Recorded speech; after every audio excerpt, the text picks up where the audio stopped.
సాధ్యం కాదనే కన్క్లూజన్కి వచ్చారు. ఈరోజు ఒక ఎగ్జాంపుల్ ఇచ్చాం.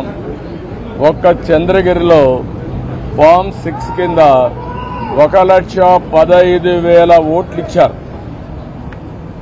దాంట్లో దగ్గర 33,000 ఓట్లు ఆమోదించారు.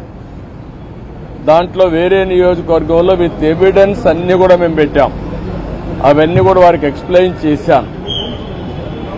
అదే మరిగా స్టేట్ ఎలక్షన్ కమిషనర్ ఆ రోజు పడిన అవస్థ కానీ కడాన ఆయన డ్యూటీ కండక్ట్ చేయడానికి, ఆయన విధి నిర్వహించడానికి సెంట్రల్ హోమ్ మినిస్టర్ని అడిగాడు ప్రొటెక్షన్ కోసం. కుటుంబాన్ని, ఆయనకు సెక్యూరిటీ కావాలని అడిగే పరిస్థితి, అవి కూడా ఇచ్చాం. ఫైనల్ గా మేము రిక్వెస్ట్ చేసింది వారిని ఒకటే చెప్పాం, ఏదైతే ఎలక్షన్ డ్యూటీ కేసే ఆఫీసర్ని సెలక్షన్ ప్రాసెస్ లో కాకుండా ఆల్ ఇండియా లెవెల్లో చేసే బెస్ట్ ప్రాక్టీసెస్ లో ఎంపిక చేసుకోవాల్సిన అవసరం ఉంది. ఈరోజు సెలక్షన్ ప్రాసెస్ ఎందుకన్నానంటే ఆల్ ఇండియా లెవెల్లో టీచర్స్ ని, గవర్నమెంట్ ఆఫీసర్స్ ని, అనుభవం ఉండే వ్యక్తులు పెట్టుకుంటారు. వాళ్ళందరినీ లేదని చెప్పి వాళ్ళ మేము ఇవ్వలేమని గవర్నమెంట్ చెప్పి కడాన ఎన్నికలను అపహాస్యం చేసే విధంగా సచివాలయ స్టాఫ్తో వాలంటీర్లతో కండక్ట్ చేయాలని ప్రయత్నం చేస్తున్నారు. అంటే ఇటీవల వీళ్ళు నామినేట్ చేసిన వ్యక్తులతో పెట్టుకొని వీళ్ళు చేసే అన్ని తప్పుడు పనులు వాళ్ళ దగ్గర చేపించాలని. అదే సమయంలో మీరు చూస్తే బిఎల్ఓలుగా అంటే బూత్ లెవెల్ ఆఫీసర్స్ ఒకప్పుడు టీచర్లు చేసేవాళ్ళు, ఆఫీసర్లు చేసేవాళ్ళు. ఎక్కడ కూడా ఒక్క మిస్టేక్ కూడా ఉండేది కాదు. That is their duty. దానిపైన చాలా స్పష్టంగా ఆదేశాలు కూడా ఉన్నాయి. ఎవరన్నా కానీ డ్యూటీ స్పష్టంగా చేయలేకపోతే వాళ్ళని యాక్షన్ తీసుకోవడం, ఇంక్రిమెంట్స్ కట్ చేయడం, ఉద్యోగాలు తీసి అన్నీ ఉంటాయని భయపడిపోయేవాళ్ళు. ఈ రోజు ఎవరు చేస్తున్నారంటే కడాన మహిళా పోలీస్ 2,600 మంది బిఎల్ఓని మహిళా పోలీసులు పెట్టేశారు. ఇది నాకు ఆశ్చర్యం వేస్తుంది. 83 నియోజకవర్గంలో మహిళా పోలీసుల్ని బిఎల్ఓకి పెడితే వాళ్ళకి మహిళా పోలీసులకు ఏం తెలుస్తుంది ఇవన్నీ అంటే? ఇంకొక పక్క వై ఏపీ నీడ్స్ జగన్ అని కలెక్టర్ దగ్గర నుంచి అందరూ క్యాంపెయిన్లు చేస్తారు. ఇప్పుడు చేసిన అరాచకం చాలదు, రాతి యుగానికి తీసుకుపోవడానికి అలాంటి వాళ్ళు పెట్టుకొని చేసే పరిస్థితికి వస్తున్నారు. ఇవన్నీ మేము ఎక్స్ప్లెయిన్ చేసిన తర్వాత వారికి మా మీద కానీ జనసేన మీద కానీ దగ్గర 6,000 నుంచి 7,000 కేసులు మా మీద పెట్టారు. ఒక్క పుంగనూరులో కేసులో 250 మంది పెట్టారు. 200 మంది పైన జైలుకు పోయి వచ్చారు. ఇప్పుడు బైండ్ ఓవర్ కేసులు పెడుతున్నారు. అంటే నీ మీద కేసు ఉంది, పోలీసు వాళ్ళు నోటీస్ ఇస్తారు, ఎంఆర్ఓ దగ్గర సరెండర్ కావాలి అంటే మళ్లీ బెదిరించడం. ఎలక్షన్లో ఎవరిని పని చేయనీయకుండా నిర్వీర్యం చేయడానికి, లేకపోతే మళ్లా వాళ్ళని అరెస్ట్ చేయడానికి ప్రయత్నం చేసే పరిస్థితి వచ్చారు. ఇది జరిగితే ప్రజాస్వామ్యం ఇంక కూని అయిపోయినట్టే. There is no democracy. నేను ఆ విషయం చెప్పాను. మొన్న తెలంగాణ ఎలక్షన్లో 1 డేలో ఎలక్షన్ జరిగిందా లేదా అనే తెలియని విధంగా జరిగింది. అంత స్మూత్ గా జరిగింది, ప్రాసెస్ కూడా పర్ఫెక్ట్ గా జరిగింది. ఈరోజు ఆంధ్రప్రదేశ్లో అక్కడ ఇంత ఓటర్స్ ఎన్యూమరేషన్ ఫ్రాడ్ జరిగిందని, బిఎల్ఓలు తప్పులు చేశారని, టీచర్లు తీసేశారని ఎక్కడ కంప్లైంట్స్ లేవు. భారతదేశ చరిత్రలో ఫస్ట్ టైం ఇవన్నీ వస్తున్నాయి. మేమన్నీ డీటెయిల్డ్గా ఎక్స్ప్లెయిన్ చేశాం. ఓపికగా విన్నారు, చాలా ఫర్మ్ గా కూడా చెప్పారు. మేము ప్రజాస్వామ్యాన్ని కాపాడడానికి అన్ని విధాల ప్రయత్నం చేస్తాం, ఎక్కడ కాంప్రమైజ్ కాం, రిజల్ట్స్ మీరే చూస్తారని వారు హామీ ఇచ్చారు. వారు ఇచ్చిన హామీతో నేను ఒకటే అనుకుంటున్నాను, ఎలక్షన్ కమిషన్ అవసరమైతే సెంట్రల్ పోలీస్ అబ్జర్వర్స్ ను పంపించాలి, సెపరేట్ సెల్ పెట్టాలి. అవన్నీ పెట్టి ఎక్కడికక్కడ మానిటర్ చేసి ఎలాంటి అవకతవకలు జరగకుండా ఇప్పుడు ఫైనల్ లిస్ట్ వచ్చే కొందికి వినపడలేదా?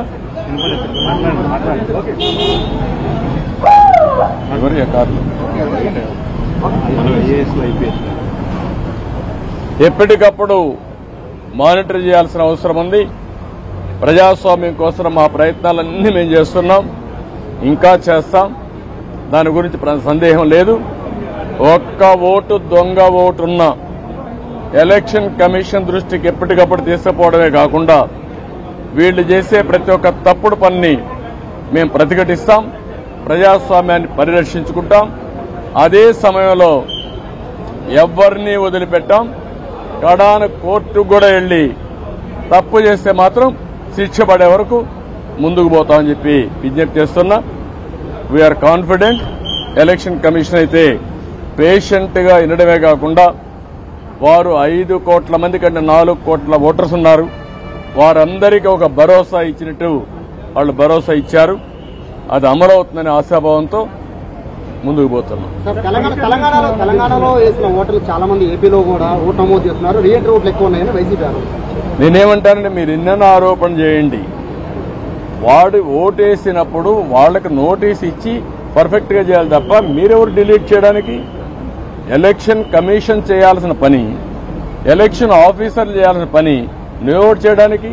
నువ్వు కంప్లైంట్ ఇస్తావు, ఇచ్చిన తర్వాత వాళ్ళు వెరిఫై చేయాలి. ఒకవేళ ఇక్కడి నుంచి వేరే ప్రాంతానికి పోయారు, అక్కడ ఓటేయరు అంటే ఓటు ఇవ్వవా నువ్వు? అమెరికాకి వెళ్లారు, అమెరికా నుంచి వచ్చి ఓటేస్తారు. వాడి యొక్క జన్మభూమి పైన, ఈ రాష్ట్రం పైన వాళ్ళకుండే ప్రేమ, ఈ రాష్ట్రంలో పుట్టిన వాళ్ళు. అంతేగాని నువ్వు కర్ణాటకకు పోయావు, నువ్వు ఓటేయడానికి వీల్లేదు, నువ్వు ఉపాధి కల్పిస్తే ఇక్కడే ఉంటారు, అవకాశాలు కల్పిస్తే ఇక్కడే ఉండేవాళ్ళు. ఎందుకు పోయారు? అవకాశాలు లేకుండా పోయారు. అలాంటి వాళ్ళకి మేము ఓటు ఇవ్వమంటే కరెక్ట్ కాదు. అది వెరిఫై చేసుకోవాలి. అక్కడ వేయకుండా ఇక్కడ వేస్తే ఎలాంటి తప్పులు.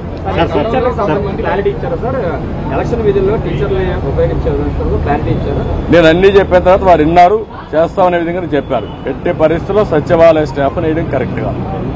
సెలక్షన్ ప్రాసెస్ కాదు, competitive best practices all over the country ఏవైతే చేస్తున్నారో అవే చేయాలి. సార్, ఇప్పుడు ఎలక్షన్ సీఈఓ మీకు లెటర్ రాస్తారు పార్టీకి, మీకు గతంలో దాని మీద మీరు సాటిస్ఫై అయ్యారా? లేదు, దాని మీద కూడా మేము చెప్పాం. నిన్నే పంపించారు, మేము వెరిఫై చేసుకున్నా, మళ్ళా మీ దృష్టి తీసుకొస్తామని చెప్పాం. కొంతమంది కలెక్టర్ల మీద మీరు ఢిల్లీ వెళ్ళినప్పుడు కంప్లైంట్ చేశారు. ఇప్పుడు దాని మీద మళ్ళీ ఇంతవరకు యాక్షన్స్ లేవు అని పార్టీ ఏం చేయబోతున్నారు? ఈ రోజు కూడా మళ్ళీ మేము చెప్పాం. ప్రతి ఒక్క ఆఫీసర్ పైన మేము స్పెసిఫిక్ ఎవిడెన్స్ ఇచ్చాం. దానిపైన లాజికల్ గా యాక్షన్ తీసుకోవాలి, క్రిమినల్ ప్రాసిక్యూషన్ కూడా చేయాలి. సార్, ఇది అంతా తిరుపతి ఎంపీ ఎలక్షన్ నుంచి, బై ఎలక్షన్ నుంచి ఇది స్టార్ట్ అయింది సార్, ఫోకస్ అయింది కూడా. కానీ 2 years అయినా దీని మీద అవి కూడా ఇచ్చాం. మరి తిరుపతి బై ఎలక్షన్ లో జరిగింది, గ్రాడ్యుయేట్స్ కాన్స్టిట్యున్సీ ఎలక్షన్ లో జరిగింది, 2019 జరిగాయి. జరిగిన తర్వాత మీరు యాక్షన్ తీసుకోలేదు కాబట్టి వీళ్ళు ఏమీ కాదని ధైర్యంతో ఉన్నారు. నేను ఈ విషయం కూడా వారికి చెప్పింది, ఎలక్షన్ కమిషన్ అనేది ప్రాసిక్యూట్ చేయడానికి కూడా మీకు అధికారం ఉంది. ఇమ్మీడియట్ గా మీరు అవన్నీ చేస్తే భయపడతారు.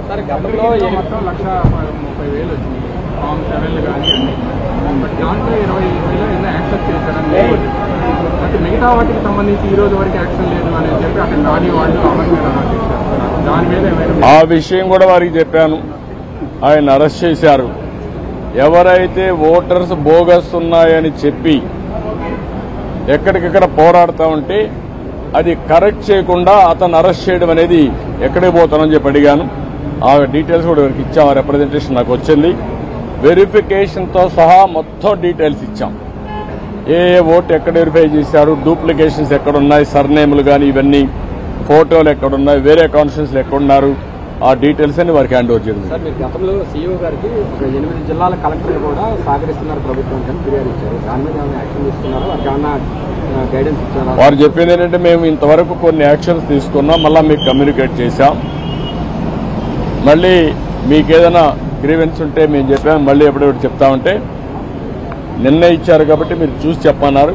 డెఫినెట్ గా మళ్ళా కంప్లైంట్ చేస్తాను. నేను ఒకటే చెప్పాను, ఆల్ ఆఫీసర్స్ బెదిరింపులు, భయభ్రాంతులు చేస్తున్నారు. ఒక చీఫ్ సెక్రటరీ ర్యాంక్ ఆఫీసరే ఎలక్షన్ కమిషనర్గా ఉంటే కేంద్ర ప్రభుత్వాన్ని ప్రొటెక్షన్ అడిగే పరిస్థితికి వచ్చాడు. అదే ఎగ్జాంపుల్ వారికి చెప్పాను. ఇప్పుడు ప్రతి ఒక్క ఆఫీసర్ మీద, అది కలెక్టర్ కావచ్చు, ఎస్పీ కావచ్చు, కింద ఆఫీసర్లు కావచ్చు, బెదిరించడం, బ్లాక్మెయిల్ చేయడం, ఒకవేళ కానీ వినకపోతే కేసులు పెట్టడం, అరెస్ట్ చేస్తాం, థ్రెటన్ చేయడం, ఇవే జరుగుతున్నాయి.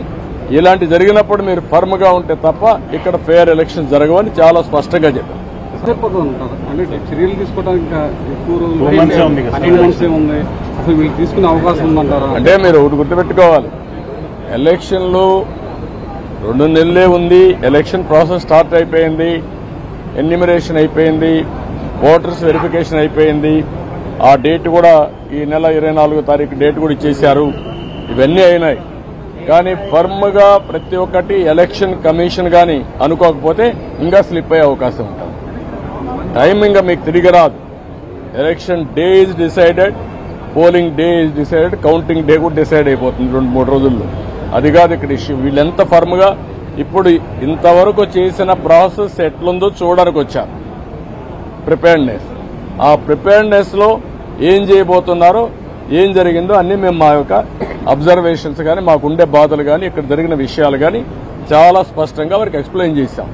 Now it is the duty of the election commission to conduct free and fair pole.